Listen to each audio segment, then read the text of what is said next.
ಇದಾದಾಗ ಮೈಸೂರಿನಲ್ಲಿ ಒಂದು ದೊಡ್ಡ ಮಟ್ಟದ ಬೃಹತ್ ಸಮಾರಂಭವನ್ನು ಮಾಡ್ತಾರೆ. ಅಂದರೆ ಅಲ್ಲಿ ಮೊದಲನೇ ಕಂತನ್ನ ಬಿಡುಗಡೆ ಮಾಡ್ತಕ್ಕಂಥದ್ದಕ್ಕೆ ಗೃಹಲಕ್ಷ್ಮಿ ಯೋಜನೆಯನ್ನು ಮುಂದಿಟ್ಕೊಂಡು ಅದನ್ನು ಜಾರಿಗೊಳಿಸಿ ಆಗಸ್ಟ್ 30ನೇ ತಾರೀಕು 2023ರಲ್ಲಿ ಇದು ಮೊದಲನೇ ಕಂತು 2,000 ರೂಪಾಯಿ ಕೊಡ್ತೇವೆ ಅಂತಕ್ಕಂಥದ್ದು ಅಧಿಕೃತವಾಗಿ ಚಾಲನೆಯನ್ನು ಕೊಡ್ತಕ್ಕಂಥದ್ದು ಮೈಸೂರು ಜಿಲ್ಲೆಯಿಂದ ಪ್ರಾರಂಭ ಆಯಿತು.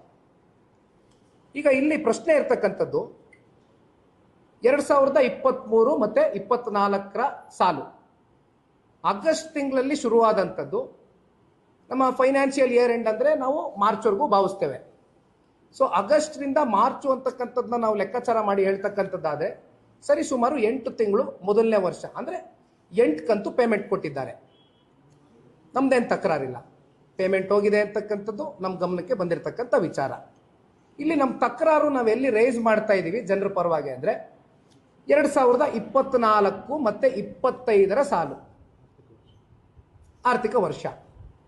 ದಯವಿಟ್ಟು ಇದನ್ನ ಬಹಳ ಸೂಕ್ಷ್ಮವಾಗಿ ತಾವು ಪರಿಗಣಿಸಬೇಕು. ಅಂದಾಜು ಆಸ್ ಇಟ್ ಈಸ್ 1,28,00,000 ಮಹಿಳೆಯರು ಫಲಾನುಭವಿಗಳು ಅಂತಕ್ಕಂಥದ್ದು ಪ್ರತಿ ವರ್ಷವೂ ಕೂಡ ಇದೊಂದು ಅಂದಾಜಿನ ಮೇಲೆ ಕೊಡ್ತಾ ಹೋಗ್ತಾ ಇದ್ದಾರೆ. ಇಲ್ಲಿ ಪ್ರಶ್ನೆಯಲ್ಲಿ ಉದ್ಭವ ಆಗ್ತಾ ಇದೆ ಅಂದರೆ 2024-25ರ ಸಾಲಿನಲ್ಲಿ ಕೇವಲ 10 ತಿಂಗಳು ಕಂತು ಮಾತ್ರ ಕೊಟ್ಟಿದ್ದಾರೆ. ತಿಂಗಳಿಗೆ 1 ಕಂತು, 12 ತಿಂಗಳಿಗೆ 12 ಕಂತು.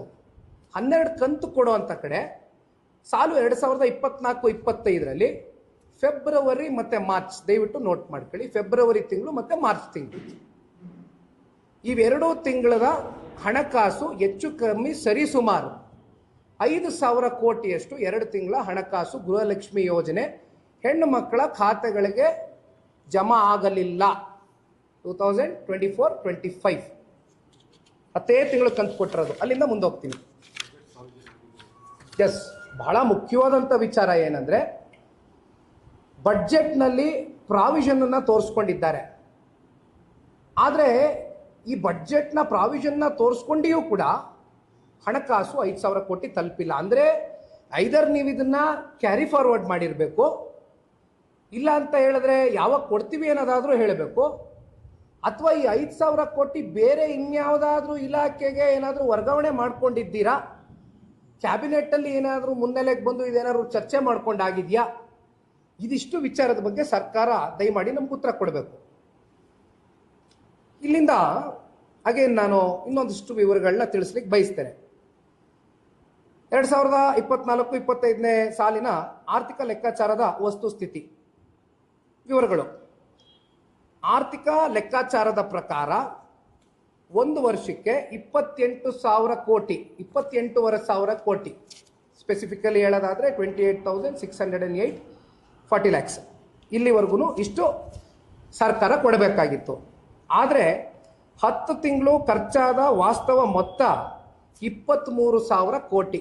23,000 ಕೋಟಿ ಅಂದರೆ ಅದರಲ್ಲಿ 608.40, ಅಂದರೆ ಎಷ್ಟೋಯ್ತು ಇಲ್ಲಿಗೆ? ನಿಮ್ಮ ಲೆಕ್ಕಾಚಾರ ನಮ್ಮ ಲೆಕ್ಕಾಚಾರದಲ್ಲಿ 5,000 ಕೋಟಿ ಮಿಸ್ ಆಯಿತು. ಎಲ್ಲೋಯ್ತು 5,000 ಕೋಟಿ? ಎಲ್ಲೋಯ್ತು? ಫೆಬ್ರವರಿ ಮಾರ್ಚ್ ತಿಂಗಳಲ್ಲಿ ಕೊಡಬೇಕಾದಂಥ 5,000 ಕೋಟಿ ಸಾಲು 2024-25ರ ಗಡಿಯಲ್ಲಿ ಅದನ್ನ ಎಲ್ಲಿ ವರ್ಗಾಯಿಸಿದ್ದೀರಿ? ಎಲ್ಲಿ ಹೋಗಿದೆ? ಎಲ್ಲಿ ಮಾಯ ಆಗಿದೆ? ಯಾರು ತಿಂದು ತೇಗಿದರೆ? ದಯವಿಟ್ಟು ಸರ್ಕಾರ ಇದಕ್ಕೆ ಉತ್ತರ ಕೊಡಬೇಕು ಅನ್ನೋ ಒಂದು ನಿಟ್ಟಿನಲ್ಲಿ ಪಕ್ಷದ ವತಿಯಿಂದ ಹಾಸನ ವಿಧಾನಸಭಾ ಕ್ಷೇತ್ರದ ಶಾಸಕರು ಮಾನ್ಯ ಸ್ವರೂಪ್ ಪ್ರಕಾಶ್ ರವರ ಕಡೆಯಿಂದ ಚುಕ್ಕಿ ಗುರುತಲ್ಲಿದ್ದ ಪ್ರಶ್ನೆ ಸಂಖ್ಯೆ ನಂಬರು ಹೇಳ್ತೇನೆ, 2053. ನಮ್ಮ ಸ್ವರೂಪ್ ಪ್ರಕಾಶ್ ರವರು ಹಾಸನ ಜಿಲ್ಲೆಯ ಶಾಸಕರು ಪ್ರಶ್ನೆ ಕೇಳಿದ್ದಾರೆ. 20/8/2025 ಪ್ರಶ್ನೆ ಕೇಳಿದ್ದಾರೆ. ಅವರ ಪ್ರಶ್ನೆಗೆ ದಯವಿಟ್ಟು, ಇದು ನಮ್ಮ ಸ್ವರೂಪ್ ಪ್ರಕಾಶ್ ಅವರು ಕೇಳಿರ್ತಕ್ಕಂಥ ಪ್ರಶ್ನೆ 2053 ನಂಬರ್, ಪ್ರಶ್ನಾವಳಿ ನಂಬರ್.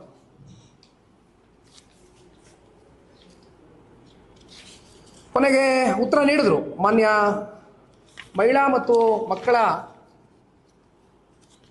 ಕಲ್ಯಾಣ ಇಲಾಖೆಯ ನಮ್ಮ ಏನು ಮಂತ್ರಿಗಳಿದ್ದಾರೆ ಹೆಣ್ಮಗಳು, ಅದಕ್ಕೆ ಇರಲಿ ಅವ್ರ ಹೆಸರು ಬೇಡ, ಜನಕ್ಕೆ ಗೊತ್ತಿದೆ.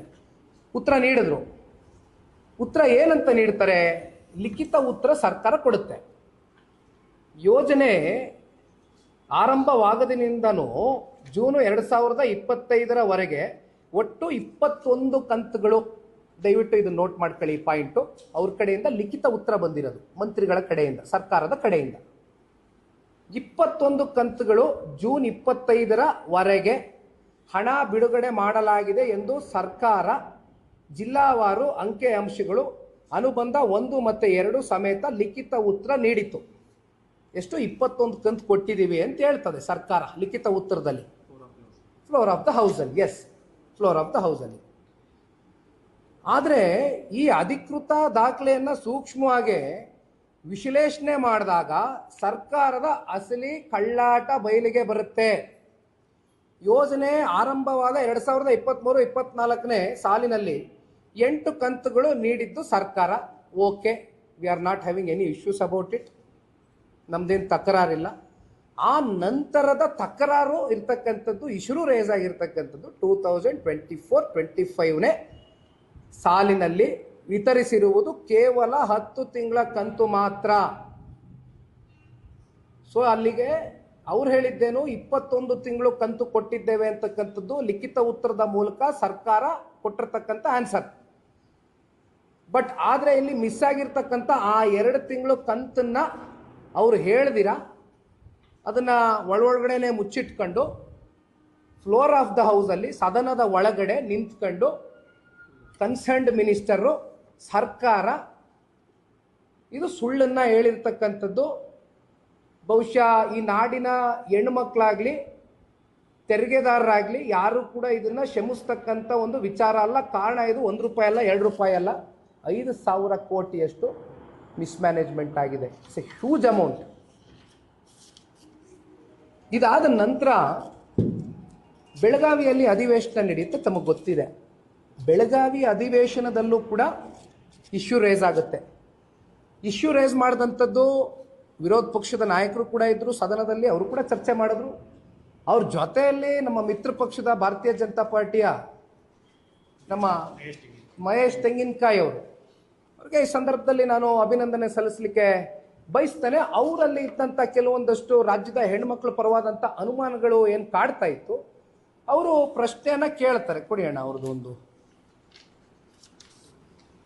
ಮಹೇಶ್ ತೆಂಗಿನಕಾಯಿ ಅವರು ಭಾರತೀಯ ಜನತಾ ಪಾರ್ಟಿಯ ಶಾಸಕರು. ಅವರು ನಾಡಿನ ಹೆಣ್ಮಕ್ಳ ಪರವಾಗಿ ಪ್ರಶ್ನೆ ಕೇಳ್ತಾರೆ. ಇದು ಯಾರಿಗೆ ಕೇಳ್ತಾರೆ? ಫೈನಾನ್ಸ್ ಡಿಪಾರ್ಟ್ಮೆಂಟಿಗೆ ಕೇಳ್ತಾರೆ, ACS ಕೇಳ್ತಾರೆ. ಯಾವ ಒಂದು ಫೈನಾನ್ಸ್ ಡಿಪಾರ್ಟ್ಮೆಂಟ್ನ ಪ್ರಧಾನ ಕಾರ್ಯದರ್ಶಿಗಳಿದ್ದಾರೆ, ACSಗೆ ಪ್ರಶ್ನೆ ಕೇಳ್ತಾರೆ, ಹಲವಾರು ಪ್ರಶ್ನೆಗಳನ್ನ ಕೇಳ್ತಾರೆ. ಆ ಪ್ರಶ್ನೆ ಕೇಳಿದ್ ಯಾವಾಗ ಇವರು ಅಂದ್ರೆ, ಒಂದು ನಿಮಿಷ ಅಣ್ಣ, ಡೇಟ್ ಒಂದು ನಿಮಿಷ, ಅವ್ರ ಪ್ರಶ್ನೆ ಕೇಳಿದ ಡೇಟ್ ಹೇಳಿ. ಡಿಸೆಂಬರ್ ತಿಂಗಳು 9/12/2025.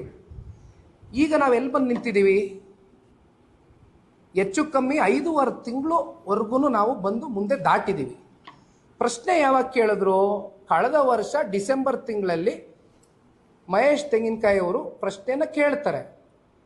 ಅವರ ಒಂದು ಪ್ರಶ್ನೆಗೆ, ಅವರು ಕೇಳಿದಂಥ ಪ್ರಶ್ನೆಗೆ ನಿಮ್ಮಲ್ಲಿ ಸ್ಪಷ್ಟತೆ ಇತ್ತು ಅನ್ನೋದಾದರೆ ಇದು ಪಬ್ಲಿಕ್ ಡೊಮೈನ್ನಲ್ಲಿ ಕೂಡ ರಿಲೀಸ್ ಮಾಡಬೇಕಾಗಿರ್ತಕ್ಕಂಥ ಡಾಕ್ಯುಮೆಂಟು. ನಿಮ್ಮ ಮನೆಯಲ್ಲಿ ಮುಖ್ಯಮಂತ್ರಿಗಳ ಕಚೇರಿಯಲ್ಲಿ ಕೂತ್ಕೊಂಡು ಇಟ್ಕೊಳ್ತಕ್ಕಂಥ ಡಾಕ್ಯುಮೆಂಟೇಶನ್ ಅಲ್ಲ ಇದು.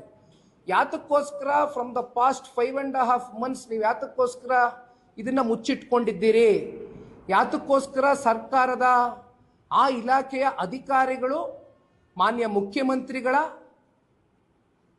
ಆದಿಯಾಗಿಯೂ ನಾನು ಕೇಳ್ತಾ ಇರ್ತಕ್ಕಂಥದ್ದು, ಅಂಥದ್ದು ಏನು ನಡೆದೋಗಿದೆ ಅಂತ 5.5 ತಿಂಗಳು ನಿಮಗೆ ಸಮಯ ಬೇಕು ಉತ್ತರ ಕೊಡ್ತಕ್ಕಂಥದ್ದಕ್ಕೆ. ದಯಮಾಡಿ ನಮ್ಗೆ ವಿಚಾರ ತಿಳಿಸ್ಬೇಕು. ಏನಂಥದ್ದು ಅಲ್ಲಿ ಒಳಗಡೆ ಅಂಥದ್ದು ಏನು ನಡೆದೋಗಿದೆ, ಎಲ್ಲೋಗಿದೆ ಆ ದುಡ್ಡು? ಸೊ ಇದೆಲ್ಲ ಆಯಿತು. ಇನ್ನೊಂದು ಬಹಳ ಮುಖ್ಯವಾದಂಥ ಅಂಶ, ಬೆಳಗಾವಿ ಅಧಿವೇಶನದಲ್ಲಿ ಪ್ರಶ್ನೆ ಉದ್ಭವ ಆದಾಗ again on the floor of the house ಮಾನ್ಯ ಮಂತ್ರಿಗಳು ಈ ಸಂಬಂಧಪಟ್ಟಂತ